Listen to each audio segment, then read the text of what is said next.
Today, the Department of Agriculture announced a nationwide surveillance program. The goal is to detect any trace of a deadly animal disease called African swine fever, or ASF. 5 investigators discovered this is a billion-dollar threat to Minnesota. Investigative reporter Eric Rasmussen spent months looking into how seriously this disease could hurt our state. Jackie, African swine fever is no danger to humans, but Minnesota is the #2 pork producer in the nation, and just one case of it here would be devastating to the state's economy. It's already decimated the pork industry in China, and recently we got extraordinary access to find out what's being done to stop the disease from infecting pigs here.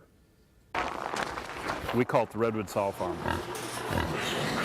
Home to 3,800 sows and 40 workers who depend on them to make a living.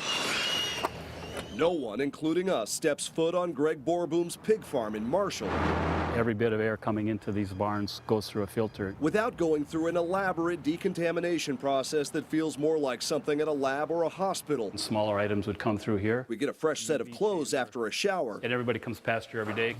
And our camera gets a bath in ultraviolet light inside this box. This is part of our standard biosecurity protocol. Biosecurity from invisible invaders known as foreign animal diseases. But experts say even all of this might not be enough to stop African swine fever. You ready? Or ASF. The virus is very hardy. It contaminates pork, it contaminates manure or dirt and sticks to your feet. If it came into our farm, sometimes you have up to 80 to 100% mortality of your pig herd. Did you see some farms just going under? Oh, absolutely. The Minnesota Pork Board says the state's 3,200 pig farming families generated $6 billion in economic activity in 2016, and they've created more than 22,000 jobs. Minnesota's estimated losses if African swine fever makes it to the U.S., $1 billion. This is where they farrow. That's the term for birthing. A third-generation farmer, Borboom says he would not be the only one feeling the pinch. From trucking, processing of the meat, processing of the feed that the pigs eat. I mean, so there's just a lot of jobs at stake beyond the producer. In China, ASF has forced farmers to destroy at least 1 million pigs.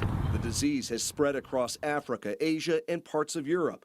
With no vaccine and no cure, just because ASF hasn't arrived in the United States doesn't mean it won't. It's taken some big jumps, a couple thousand miles. That's passenger baggage. You lower your backpacks, handbags, the dog's going to take a sniff of the bag. Customs and Border Protection brought 5 investigates inside this secure part of Minneapolis-St. Paul International Airport. Any kind of meats with you? Where agents Yeah, she's stuck in the bags. and these beagles are on the lookout for invasive plants, insects, Oh, this one's moving here. and now more than ever, meat arriving in the luggage of international travelers. Let me see what they got in here. Right before our visit, agents seized all of this raw pork. When you talk about African swine fever, all these things can carry that. Good girl. Last fall, the Beagle Brigade in Atlanta discovered this entire roast pig in the bag of a traveler from South America. And just this past March, agents in New Jersey intercepted 1 million pounds of pork smuggled in shipping containers from China, where ASF is rampant. She just wants to sniff your bags. You're fine. It's unknown if any of these items carried ASF, This way, hon. We're going to go all the way around. but just the first appearance of the disease in the U.S.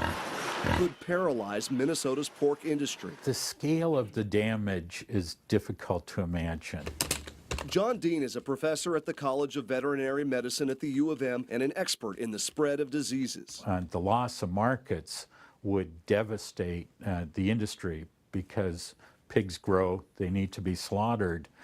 We cannot put them on the shelf and wait until things are cleared up. So that's the air that's all filtered is coming in there. At Borboom's farm that sends 320,000 pigs to market a year, everything would stop. If the pig movement stops and we can't move pigs, that means there's nowhere to bring in the new mothers to have babies. No matter how strict the security here, no matter how keen these noses might be, the feds and farmers concede they can't catch everything. We can't do it alone. We need the public's help on this. Customs and Border Protection recently announced it was adding more beagles called detector dogs at key ports of entry such as Atlanta and Chicago. But organizers of the World Pork Expo we can tell you, still decided to cancel their annual event slated for June in Des Moines, all because they were expecting about 20,000 visitors, and that would have included exhibitors from countries that already have ASF. Eric Rasmussen, 5 Eyewitness News.